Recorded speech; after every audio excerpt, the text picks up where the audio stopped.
With Sony's recent release of the A6700, it seemed like the perfect time to go over the two pretty much most important budget lenses to have if you're using Sony APS-C cameras. I have the 11mm, which is a Sony branded lens right here, take a look, and then I also have Sigma's 18-50, which is pretty much the best all-around APS-C lens you can get when it comes to vlogging, real estate, gimbal work. This lens is absolutely fantastic because of its price and also its weight and image quality, not to mention that it is an f1.8 lens, so if you need to use your camera, whether it's an A6700, FX30 in lower light situations, this lens has you sorted. Now, the 18-50 is an f2.8 lens. This lens is important because you can get a ton of different focal lengths zooming in, and it maintains the same quality throughout at a constant aperture of f2.8. Not to mention this lens is small, it's relatively light, and it's really good for gimbal use. I've been using this a lot in replace of my Sigma 18-35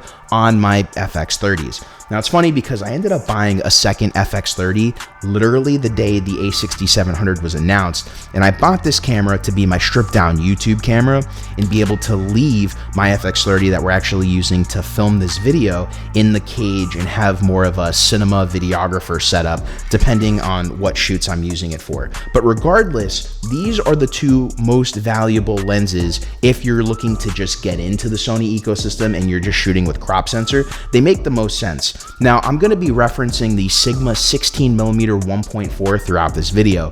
We're actually using it to film right now on my FX30.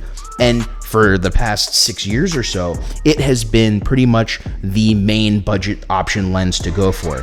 But now with these other lenses, I'm going to talk about why they're more important. I'm going to go over some of the reasons why the 16mm from Sigma may be the third best budget option to get. However, I'm going to stick with my statement that I believe these are the two best budget lenses you can get, especially because 18 gets really close to 16mm, even though this is a 2.8, but we'll go over why that makes a difference in a bit.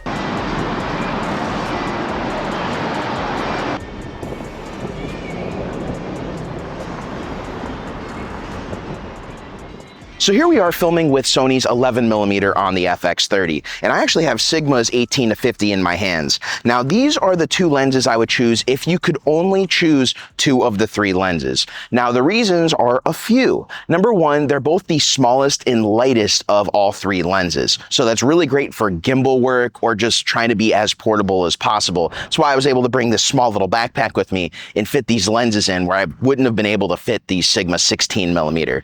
The other thing is they both have the same front 55mm front diameter that you can see.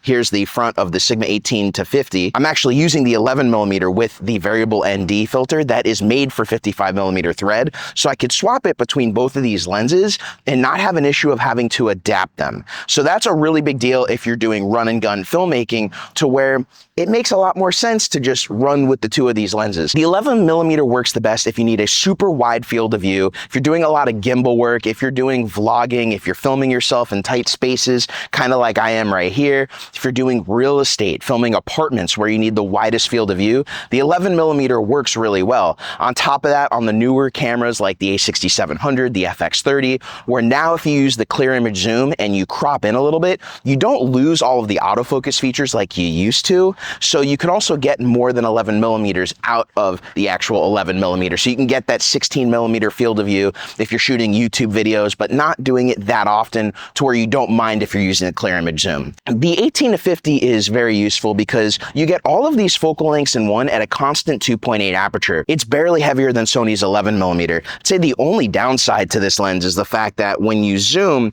the lens does protrude off the top. So if you're filming in super dusty areas, this may not be the best option. If you're doing mostly run and gun, gimbal work, and you're trying to be as small and light as possible, or you're using a gimbal like the RS3 Mini, or even a lighter gimbal, maybe something like the Zhiyun Crane M2s, M3s, the 11mm is really going to be your only option with a gimbal like the M3s and the FX30 without a cage, or the A6700. If you're using an RS3 Mini, you could totally use the 18-50 and get full use out of it. And I used to use the Sigma 18-35, which is a staple lens with the FX30 when I first got it, and the Sigma MC11 adapter. It was fantastic, got great images out of it, used it for tons of weddings, but the biggest problem is the 18-35 is heavy And you get very similar image quality out of this lens, but you don't have all of the weight issues that you have with the 18-35. Now, you don't shoot at f1.8. That is a problem. This is a 2.8, but you don't always need 1.8, especially when you're filming outdoors. I find that I'm always shooting at 2.8. So the fact that this is a 2.8 and I get the weight savings is a huge deal for me. And it's why this is on my camera most of the time when I'm doing documentary, corporate work. It just gives me the image I need, but I don't have to waste all that space in my bag. I can be as small, compact, and light as possible, which has kind of been the rhythm of my channel and my filmmaking style over the past year.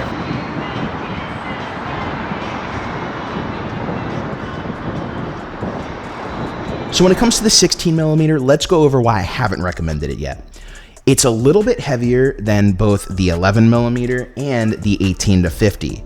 Now it is an f1.4. Now right now I'm actually shooting at f1.6 because 1.4 I'm a little overexposed and I don't really care about that big of a difference in the shallow depth of field. However, I pretty much use the Sigma 16mm as a YouTube studio lens, and I think it's a fantastic lens for that. So if you're doing YouTube, content creation, talking heads, live streaming, this is a fantastic lens for those uses, especially because you've got the 1.4, so you can use it in a wide variety of situations.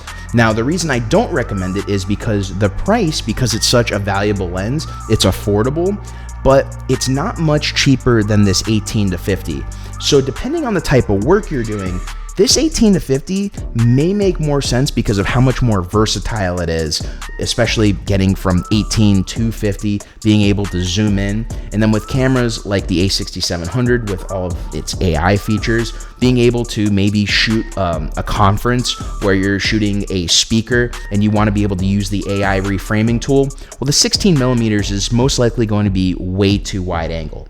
And then at the same time, I have a hard time recommending it over the 11mm because I think a lot of people who need the 11mm know it. They need the widest good quality lens as possible, and this really covers all those check marks. It's affordable, it's an f1.8, it's good in low light, and if you're shooting with modern Sony APS-C mirrorless cameras like the FX30 or the A6700, when you use its clear image zoom, you don't lose any of the autofocus features like you did on previous Sony cameras. So you can use lenses like the 11mm and use the clear image zoom. And again, remember, with these FX30, A6700 cameras, you're shooting with an oversampled 6K sensor. So when you're using a clear image zoom, you're really not losing that much information. It may be not quite as sharp, but when it comes to putting out content on YouTube, on the internet in general, you're not really gonna see the difference. And so you can get a lot more uses out of this lens than it just being an 11mm. But if you're a purist, you want to maximize your image quality, and you may be using this as a studio camera, I do think